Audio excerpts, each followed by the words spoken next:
Welcome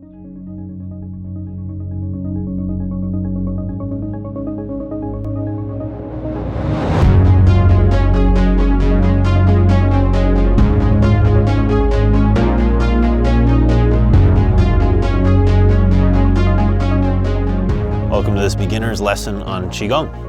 My name is Nick Lawfrey. Qigong means energy training, cultivating a skill with your energy. We usually think of energy as something kind of woo-woo, but it really just means how you feel. So what's going on in your nervous system, how much energy is available to your body, what's your emotional state, do you feel scattered, heavy, depressed? All those things together equate to your energy, and that's what we're working with in Qigong. Qigong doesn't take a lot. You just need a little space to stand. Put your feet shoulder width. Make sure you got enough room. You're not going to knock anything over. And we're just going to start with a super simple exercise. We'll just jump right in.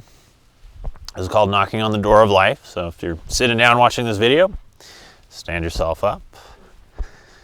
Qigong's pretty easy as far as exercise goes. Some people see it as their exercise routine. But all in all, it's not too vigorous of a practice for the most part.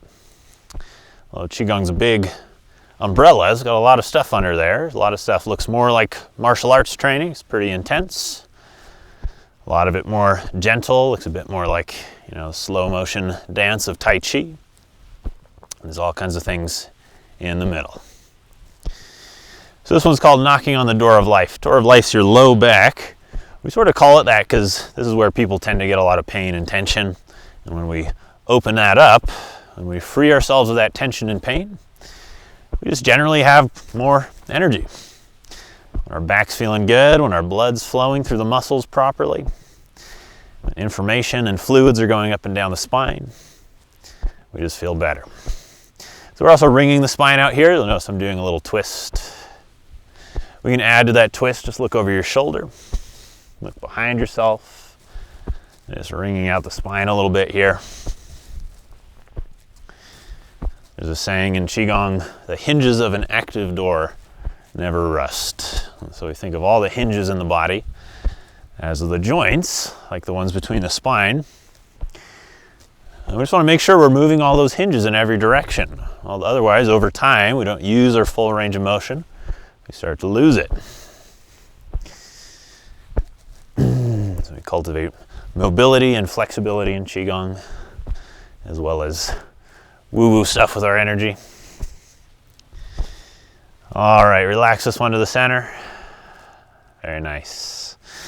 Let's open the joints a bit more. You're going to take your hands on the hips. Just give the hips a big circle.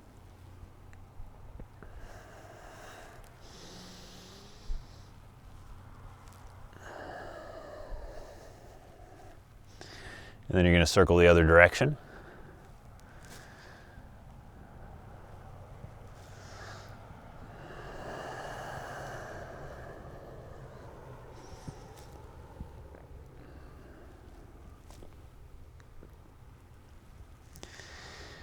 And then we're going to come to the center, and we're going to open all the joints of the body, or most of them, with this one we call the tray of teacups. So if you don't like tea, you can imagine espresso shots or tequila shots or whatever you like on this tray. But your hands are here, the fingers are pointing to the head, palms are face up like you're holding that tray. And we're going to move that tray in a big figure 8. So it's like you're trying to keep the palms face up, like you don't want to spill those glasses. And we're moving in a figure 8. So you can mirror me. We go left, down to the right, across the belly to the left, up to the right. Over left, down right, over left, up right.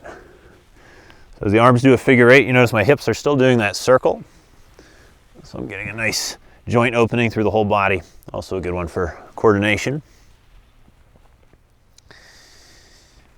We're going to come to the top. We're going to go the other way. So going over to the right, down to the left, across the belly to the right, and up to the left. Figure 8 with the arms, circle with the hips.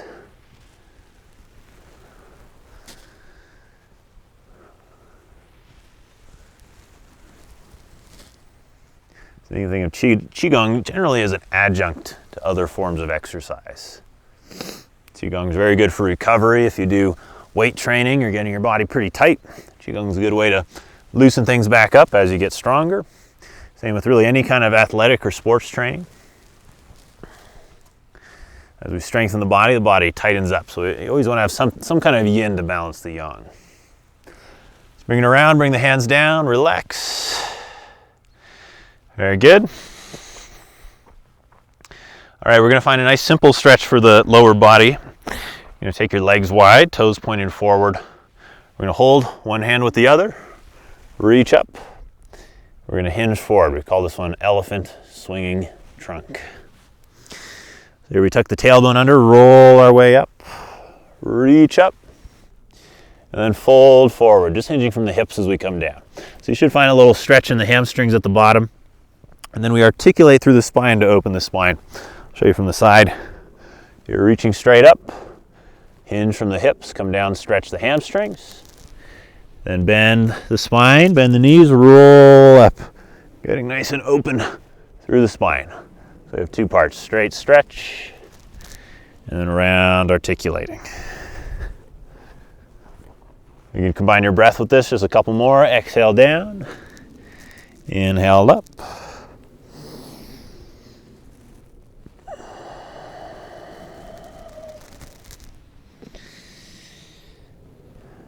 Good, hands out to the sides, relax, and then just come down and hold a stretch. We're going to bring both hands over to one leg or the foot if you can reach the foot. Just stretch down one side, hold that for a breath.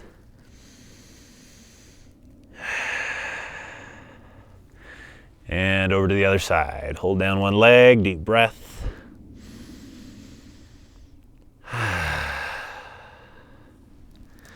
Back to the center, bring it up. Step it in, give it a little shake. Very nice. We'll just do one to open the neck and shoulders. You're going to bring your palms over your low back. Pull your elbows back.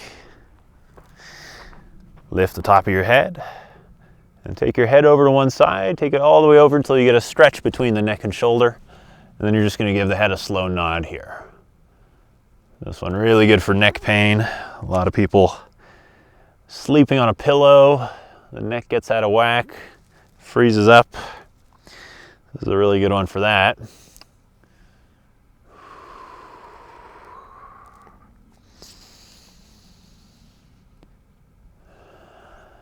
do one more.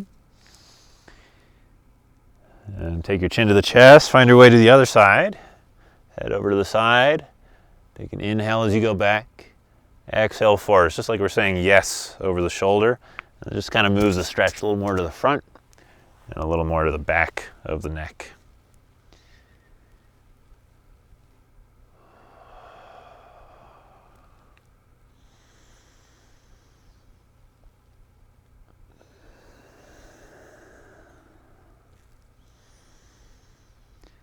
Good, drop it down.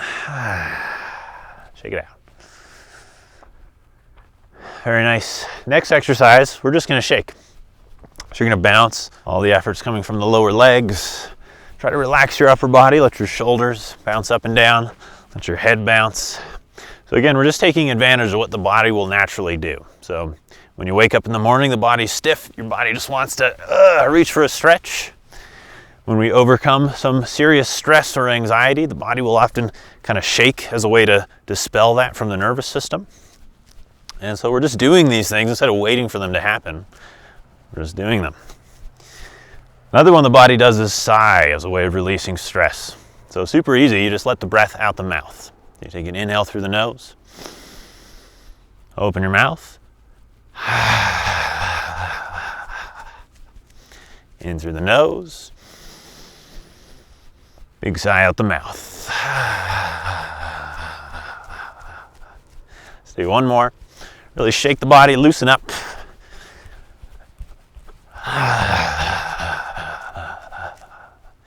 Good, slow down, relax, take a deep breath. Let's make sure we got our stance again, feet square under the shoulders. So if you just point down with your fingers, you should point right to your feet. So your feet not too close, not too wide, right under the toes. And we're just gonna find a few simple exercises. So the palms are face up. We lift up to the chest, turn the palms face down, sink it down. Bow to the hips, turn the palms face up, inhale. Palms face down, exhale. So from here, we're going to breathe all through the nose. So keeping the lips closed, inhale through the nose, exhale through the nose. Inhale up, exhale down.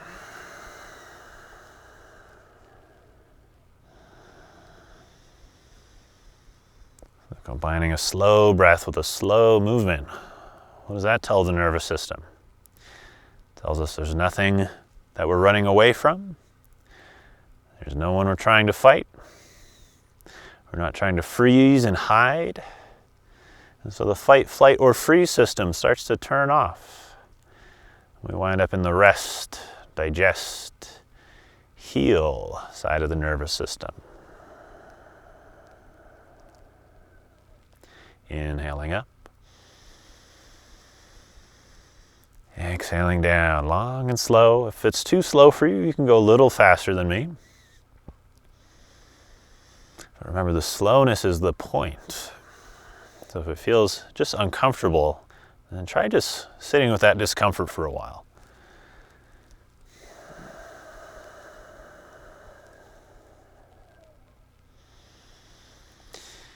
So we have the movement and breath together, soothing the nervous system,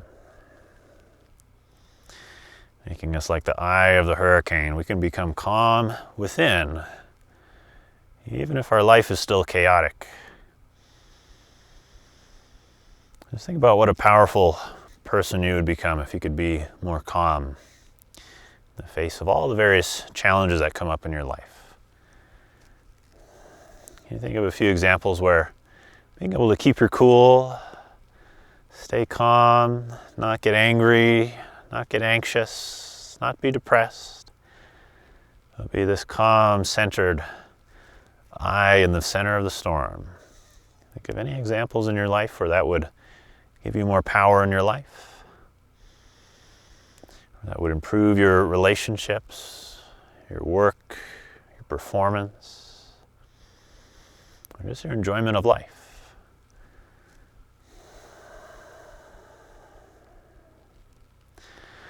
So the third thing we can do, besides the breath and the motion, is the mind, is where we place the attention.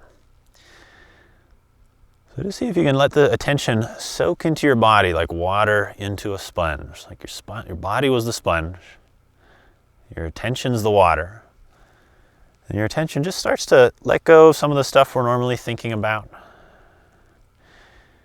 and just become totally absorbed in the feeling of your breath and your body. You can even give a little more to pay attention to in the body.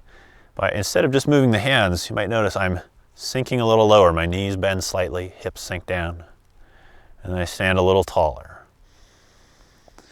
And so the whole body is doing the movement together, synchronized with the breath.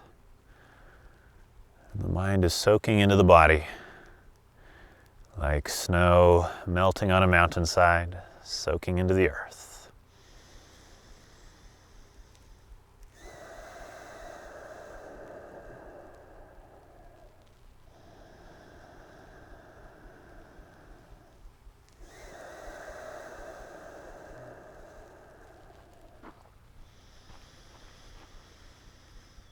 Just find some presence. This motion, we balance the rising nature of our energy and the descending nature. So our ability to be inspired, passionate, that rising energy. Our ability to be calm, relaxed, centered, grounded, the descending energy. If you think about your emotions, that's really all they are. It's different qualities of energy moving in different patterns through your body. That's really what we work with in Qigong.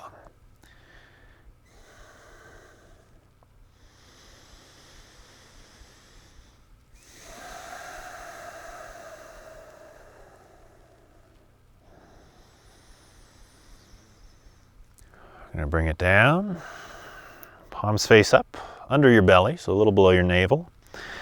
The feet are gonna come close together. You're gonna take one hand out to the side, take an inhale. Comes by the forehead, and we exhale, straight line down to the belly.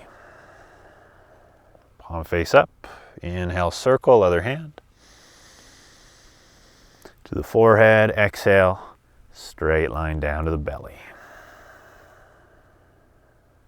Just keep switching sides. Inhale, circle. Exhale, sink. Inhale, circle. We call this one centering. Exhale, down the center line. You could have a little intention here. Anywhere you feel you've given away a lot of your power, time, energy, attention. It's like you're reaching out, you're pulling back that time and energy. You're bringing that energy back to your center.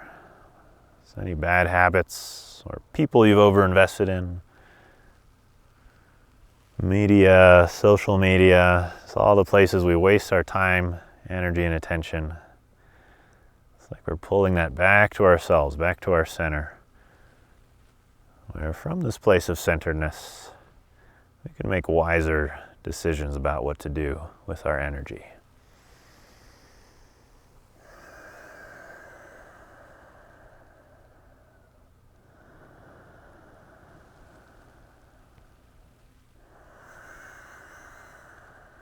I'm going to bring it down, fold both hands over the belly, step back out.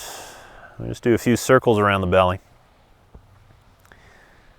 It's helping again to center ourselves. We consider the belly sort of the center of our energy in Qigong.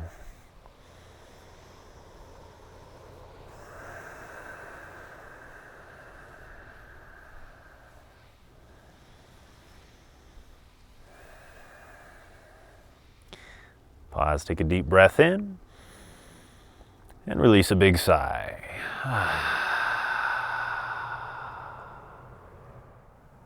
Very nice. Well, thanks so much for joining me. I hope if this was your first Qigong experience, I hope you really got the benefits of your body feeling a little more open, limber, less pain, and your mind feeling more calm and relaxed.